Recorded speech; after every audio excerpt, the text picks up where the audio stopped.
Coming back at you guys, it's Jerry Jones and Craig McMillan, co-owners at Management Recruiters of Tallahassee, Florida. MRT, Three. Management Recruiters of Tallahassee. Just call. Hey, guys, don't be a bonehead when you're interviewing. Yeah. That's our subject today. Yeah. A bonehead. A bonehead. Well, we've got a few of those boneheads happen in the past, and it's just not. We've seen some doozies, and we've had some where we laugh for a few minutes, and other days we go outside and scream because we just can't believe what we heard, and other days we just don't do anything. So, yeah, we've seen some good ones. There's some real, hey.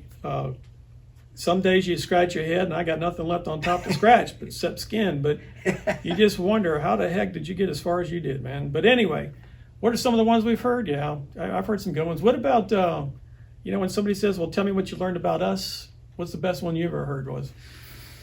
I don't know. I didn't research your company before I came in. I got busy. Yeah. Or, any questions for us? No questions for me. Okay. What concerns do you have? I haven't got any concerns. Okay.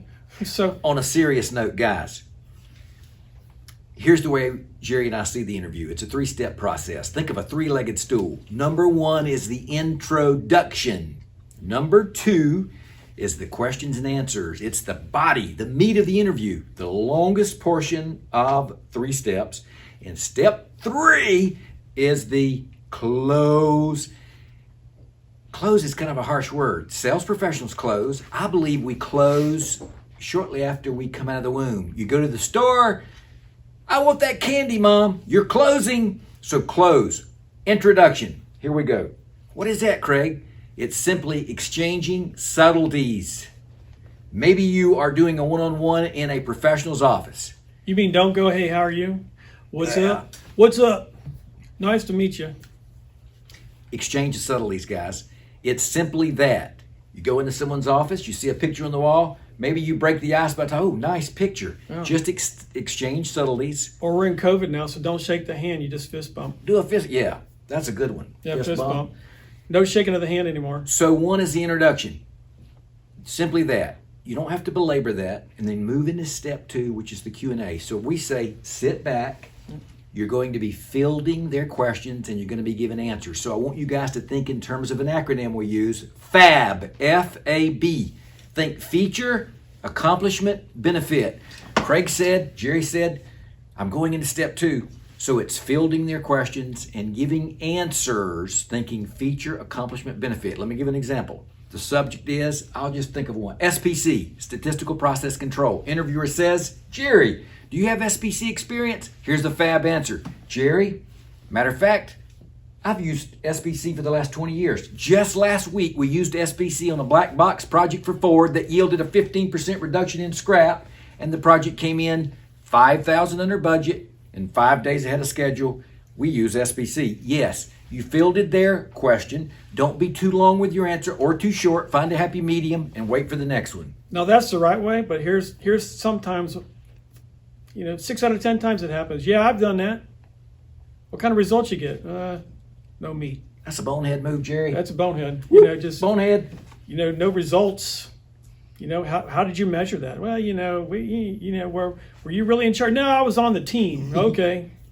Next. Interviewer calls Jerry, Craig. We don't think this person fits. They couldn't expound on the questions. No. So guys, No. don't be a bonehead. No. Can't speak to my resume. Resume looks awful good. Got a lot of buzzword bingo in there. Can you speak to it? Exactly. Talk in No. terms of accomplishments, guys. No. So vital, so important. Know your resume. Is it just a bunch of vernacular words, buzzwords, acronyms? You got to know your resume. You got to speak intelligently, and you got to give stories and examples of your accomplishments. Sometimes I have the unfortunate opportunity to tell people your resume is not very good, Hate that. but let me help you. And I can assure you it comes from the very top to the middle. But sometimes that happens. Your resume is your calling card. But do not put something on your resume that you can't talk to. Because if you can't talk to it, you're done. That means that you're not very truthful. Yep. You got to be forthright. Validity. You got to be forthright. Experience. You got to know your do that. resume. You got to know your resume. You can't misrepresent yourself with a piece of paper. We're not hiring a piece of paper, Jerry. We're hiring a person.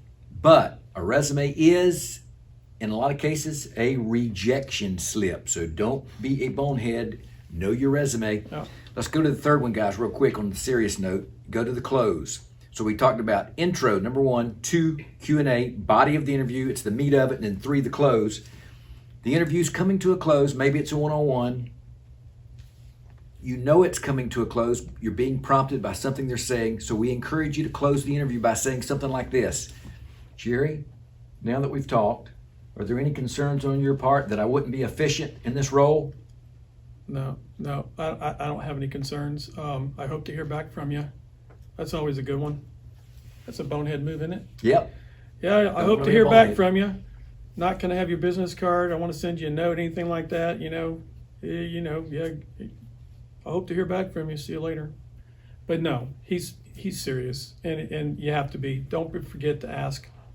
If you don't ask for it, you're not going to get it. But just ask. Real simple question. Or what concerns do you have, and I'm not going to be effective for this role? Just do that. You'll hear the real question. You'll hear the real answers, and then you get to overcome the objections that they may have thought they heard, but they didn't understand what you said, or it came out wrong, and you get to correct it. It's your only chance. But don't be a bonehead and say, no, I got no concerns. I hope to hear back from you. Guys, we can help you become a good interviewer. We can help you prevent being a bonehead.